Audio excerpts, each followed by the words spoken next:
So yeah, and ninjas were a big thing back in the 90s. We had the Teenage Mutant Ninja Turtles. We had Three Ninjas.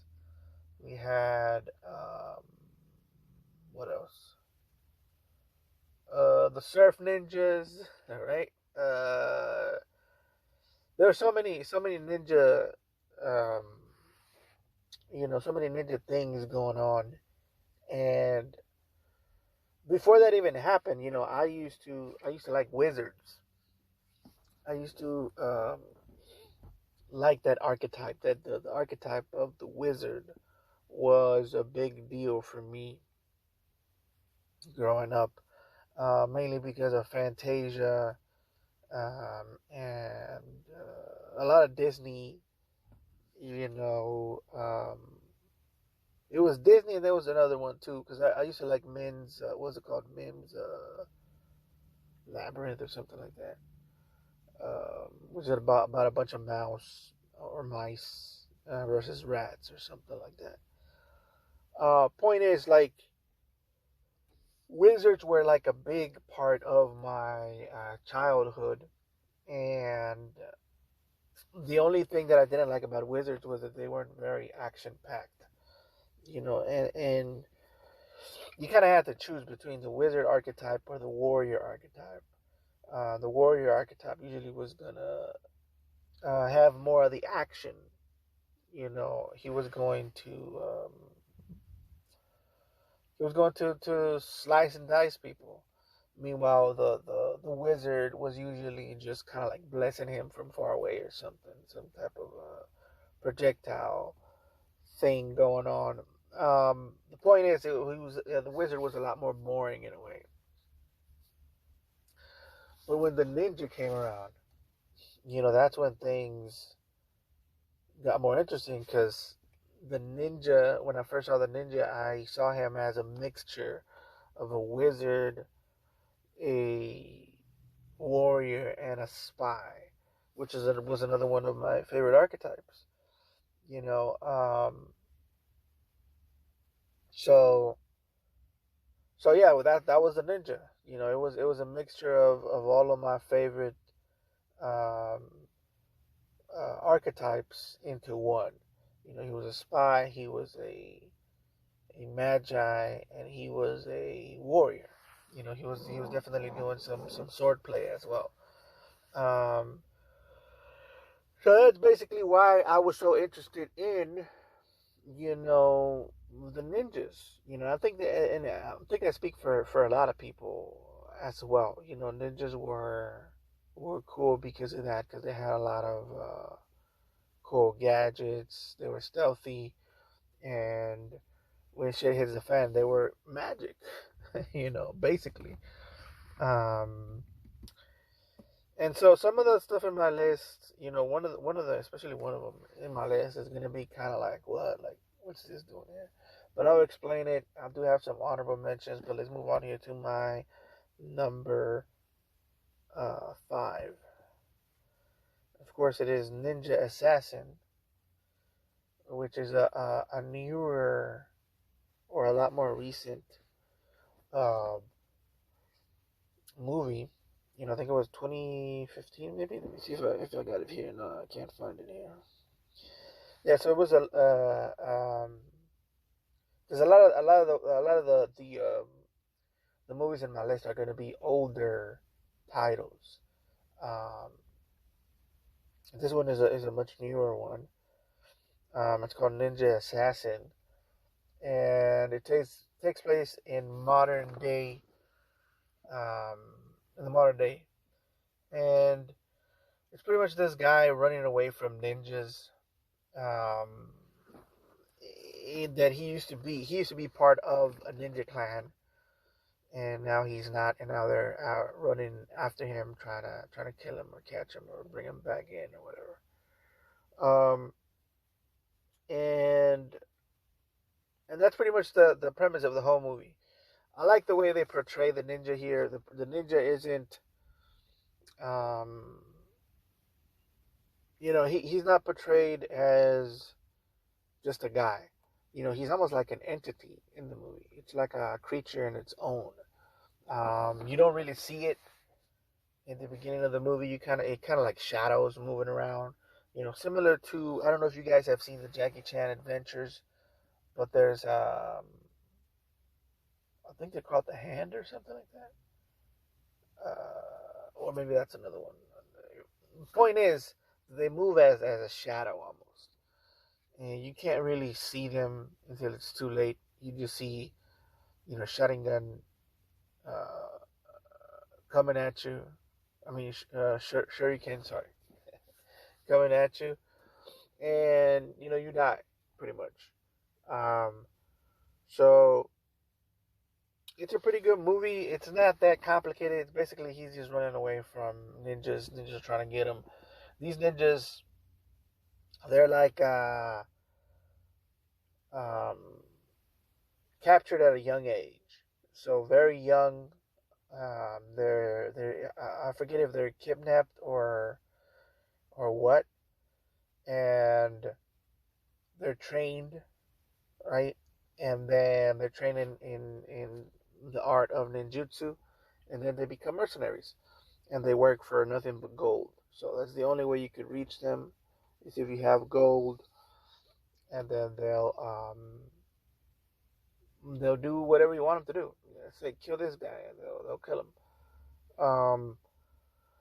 The main bad guy is this old guy who's kind of he's a pretty good antagonist, but you don't see that much from him.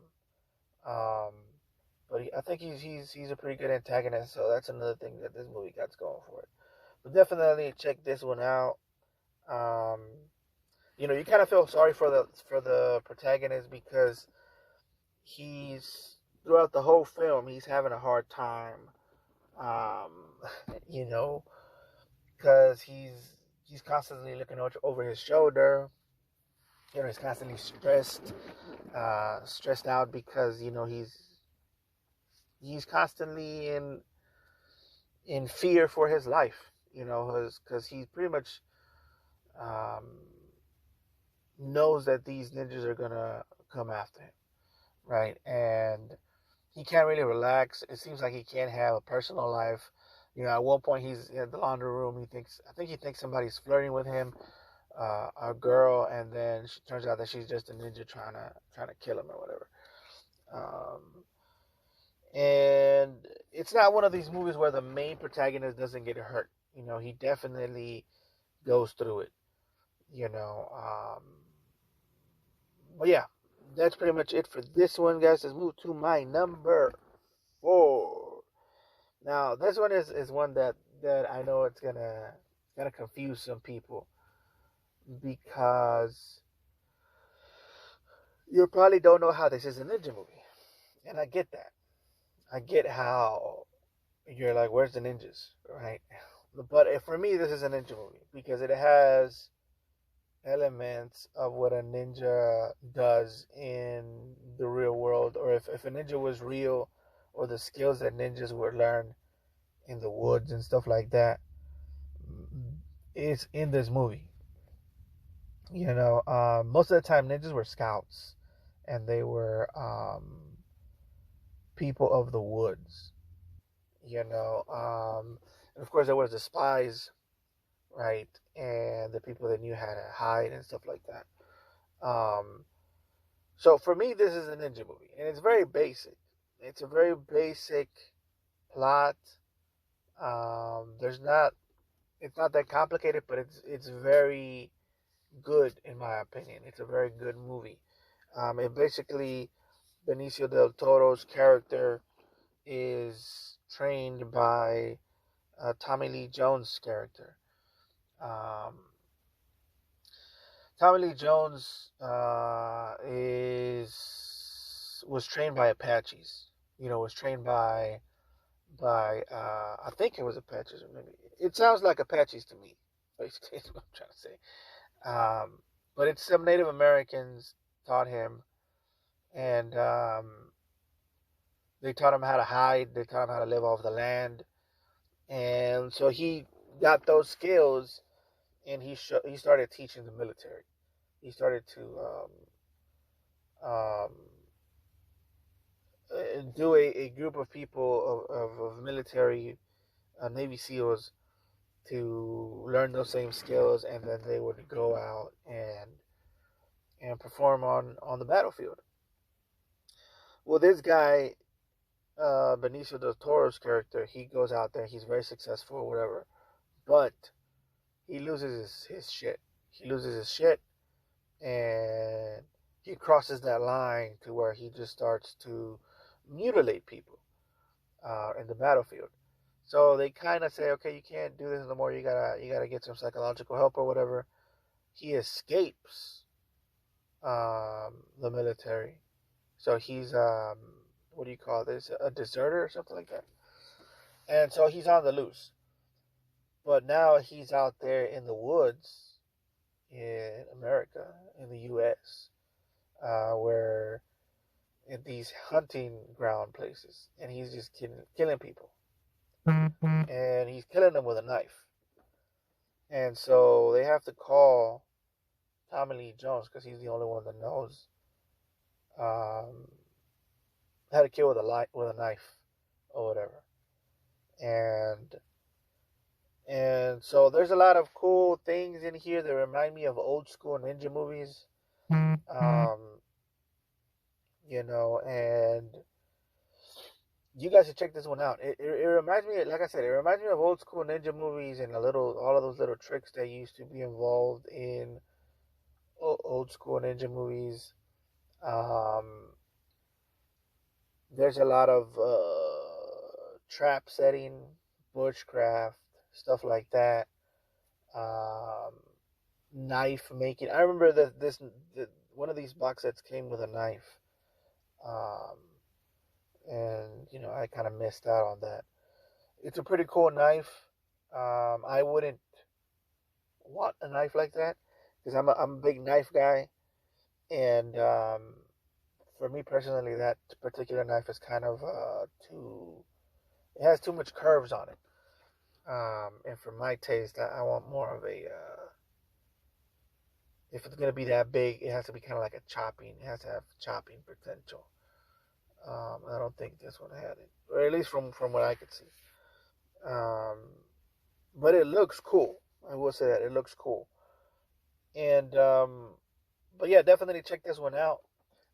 Definitely one of my favorite movies. And for me, it's a ninja movie. Okay, for me, it's a ninja movie. Of course, there's no like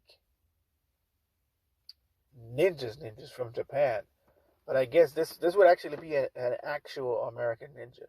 If we're gonna be real, an American ninja would be like this. It would be like a Marine that studied Apache techniques, um, and that's what he would be like. But anyways, let's move on to my number 3, which is Shinobi. I think it says it's Blade. Love Meets Blade or something like that. I forget what exactly the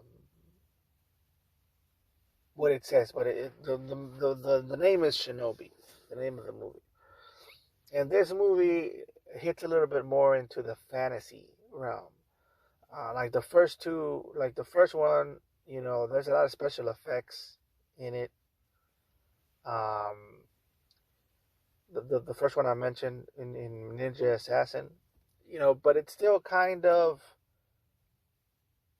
it kind of dances around the edge of fantasy, because it doesn't really hit to the magic realm. It kind of dances around there.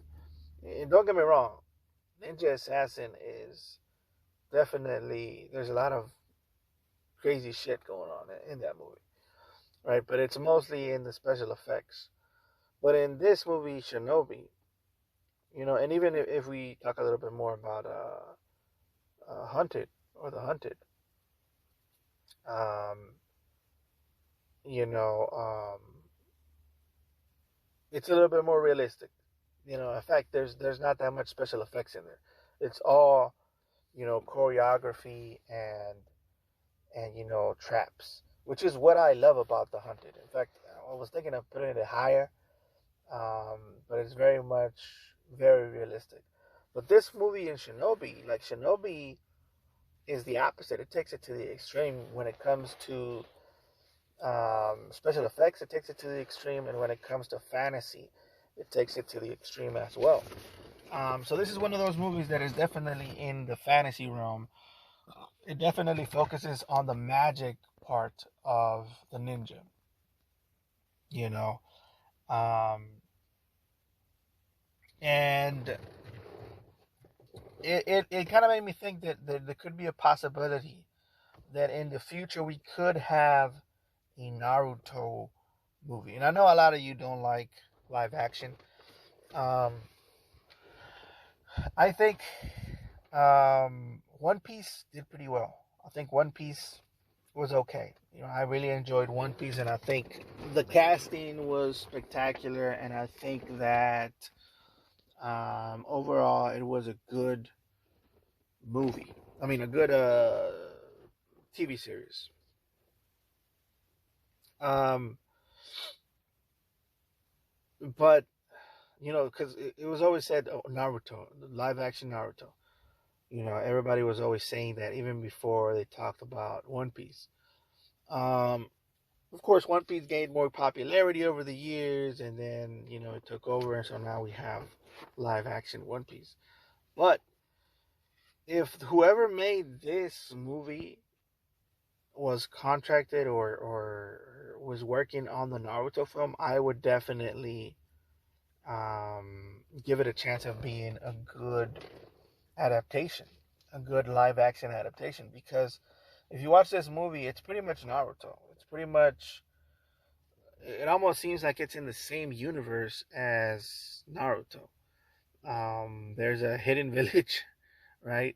There's a bunch of hidden villages actually, and these are people that live in the woods and that are trained in ninjutsu, their own particular styles of ninjutsu, right? And they're bred for war. So it's like, for example, you got farmers, right? And farmers usually specialize in some type of fruits or vegetables that they grow, and then they make money off of that, right? Be it corn, be it cherries, be it berries, or whatever, right? And some people, of course, they specialize in like cattle, um, some type of pig that they feed, and then they go and sell, and so on and so forth, right? So, but these guys, they're also in the woods. They're also like farmer type people, but they specialize in killing. That's their specialty, and they specialize in killing in different ways. You got a character here that kills by slowing down time. So similar to the Sharingan from um, Kakashi, right, and from Naruto. And you got another character here that's immortal. He can't die. You got another one here that kisses you and poisons you with a kiss. Like similar to poison ivy. Um, and of course, you get to the extreme to where there's a character here that can kill you by looking at you, and pretty much stops your heart. Um, and so definitely in the fantastic realm, in the realm of magic, you know. And of course, the special effects are crazy, are pretty good, and the action is pretty good. I really enjoyed the action. They didn't like, in my opinion, they didn't overdo it with the special effects like the way a lot of American special effects work, to where you can't really tell what's going on because the camera moves too much. No, that doesn't happen here. I think we could learn from this movie in the sense that the special effects doesn't get in the way of the picture, and it doesn't get in the way of um, the movie in itself. It doesn't go crazy with it. So pretty much the plot of the movie is these ninjas. were, used in wars and battles when Japan was in war with each other. So Japan had a couple of civil wars, and there was different clans that rose up, and these villages were used in battle. They were like the MVPs of each army, right? And they were very powerful. So whoever had the best of these ninjas would usually win the battle or sway the battle into their direction. Um, but the thing is, one of the emperors won, right? And took over all of Japan, and there was no longer any need for war. And because of that, there was no longer any need for these super soldiers, because that's what they are pretty much are. They're like super soldiers. Um, and so the thing the thing becomes, what do we do with these guys, right? That's the dilemma. And of course, one of the options is kill them all, because they're a danger to society now that they're not in war. Another option is let them duke it out against each other, and then whoever survives, then they survive and they become um, bodyguards to the emperor. Um, and then those are pretty much your two options, right? And of course, the other option is just kill the empire, right? Just go against the empire and defeat them, right? Which they can if they all team up with each other, but they're just not. They don't have that mentality. And for me, it kind of shows you that the real main threat is the fear of the government. The government is fearful of powerful people, and they go out and try to, destroy people. I mean, that's what I saw. But it's a pretty cool movie. I think you guys should definitely check it out. Shinobi. I'm trying to read the little letters. It says Blade meets, I don't know, love maybe. I have no idea, because there is like a love thing going on between the two characters at the top here. Which is it's actually the main premise. They love each other, but they also have to kill each other because the emperor made a little tournament or whatever. It's kind of sad. It just kind of shows how the government, creates wars, and it kind of similar to the Hunger Game as well. It kind of shows how the government creates wars, and people just have to deal with it, and it kind of gets in the way of relationships. It gets in the way of families, and it's all because of the fear of an emperor. Of course, like I said, if they would have united against the Japanese government, um, that would have been probably successful. But I don't think that the Japanese think that way. Just in general, not even fictional. It's just I don't think it goes through their mind to do that. That's more of an American thing, but not anymore, because Americans are very much in the dick sucking business now. That's all I'm gonna say. Moving on to my number two. It's American Ninja 4. Speaking of my people, my American people, American Ninja 4 is, in my opinion, the best American Ninja movie. I think there's 5 of them, if I'm not mistaken. I've only seen 1, 2, 3, and 4. But this one is the most memorable one to me. It's pretty much these Marines that also know ninjutsu or whatever. It's always been about these guys. But American Ninja 4, I think is the best one. Um, and so yeah, like the story, it's pretty. Well, it's not that simple. So basically, there's a terrorist organization that's using ninjas to just terrorize people. They're just a terrorist organization, and and they keep sending these soldiers to try and attack them, or to try and dismantle the organization, and they keep failing. The movie starts off the way I usually like the thing you notice about a lot of these movies is that the ninjas are chasing somebody, and you can't really see them at the beginning. And the same thing happens in Ninja Assassin, right?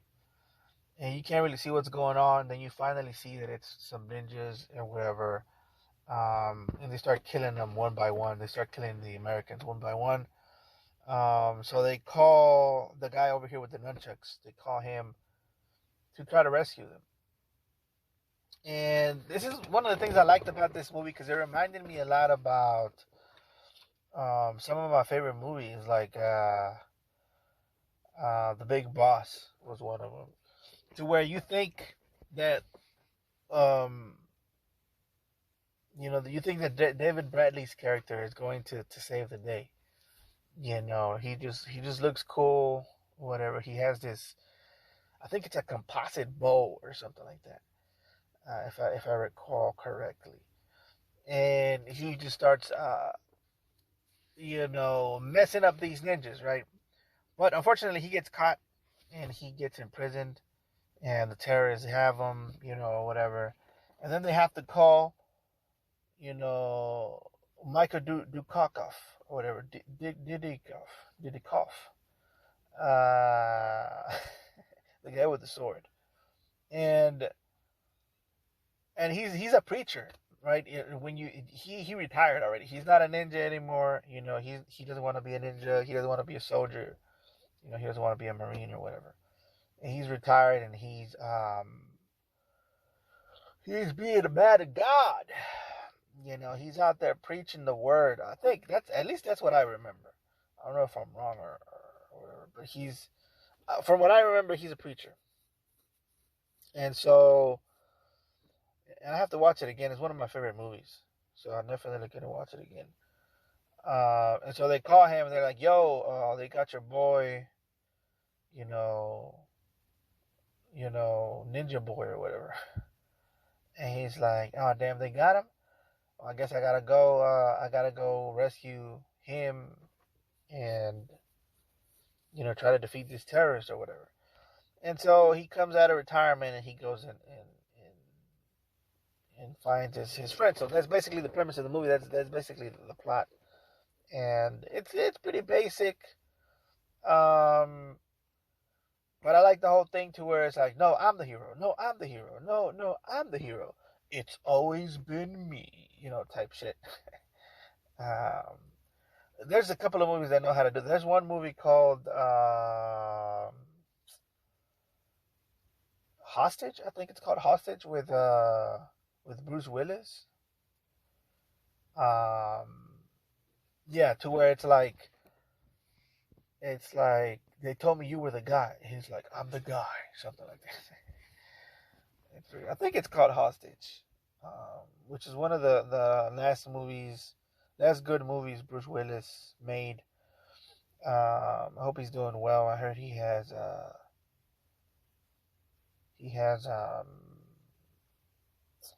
what is that thing when you forget? I forgot. Parkinson's, not Parkinson's. I forgot what it's called, but hope he's going through it, and he has a good woman beside him, so he'll be fine. Anyways, let's talk about more happy things like my honorable mentions. The Hunted. Now this is the other Hunted. This is the one from I think it's 1995, or does it have the year here? Yeah, but this is the other one. This isn't the one with Benicio del Toro and Tommy Lee Jones. This is the one with um, what's his name? Christopher Lambert, which is the same guy who played Highlander, right? Which is another one of my favorite movies, by the way. By the way, I heard that. And listen, I'm gonna piss a lot of people off with this because I know some of my listeners. I got a few of them, but I know that some of my listeners like Is it Henry Cavill? Henry Cavill. That's his. Henry Cavill. Henry Cavill. Yeah, the last Superman. The guy who played Superman last. Henry Cavill. Um. Yeah, bro. I just never like. How many good movies has he been in? Real talk. Like real talk. How many good movies has he been in? Like what is it Superman. Then there was one with that he made with Tom Cruise, but I forgot the name of that one. That one wasn't that good. They just had the one scene where he grew a beard and everybody's like, "Oh my god, he grew a beard." I don't hate the guy. I'm just saying. And I know why women like him. Women like him because he's a handsome dude. That's obvious. But the recent obsession with guys with this it's crazy, dude. But anyways, in my opinion, um, Christopher Lambert was and is the best Highlander, and you guys should definitely go watch Highlander before they destroy it with the remake. But anyways, The Hunted is a ninja movie.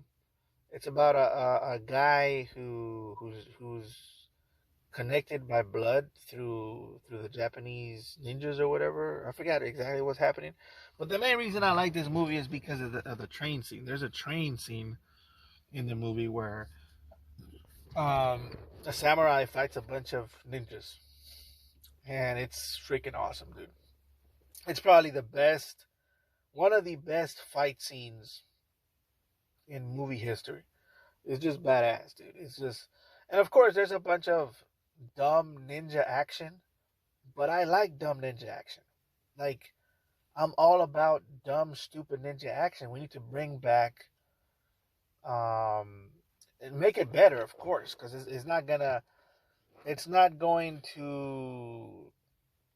translate the same in today's day and age, in 2025.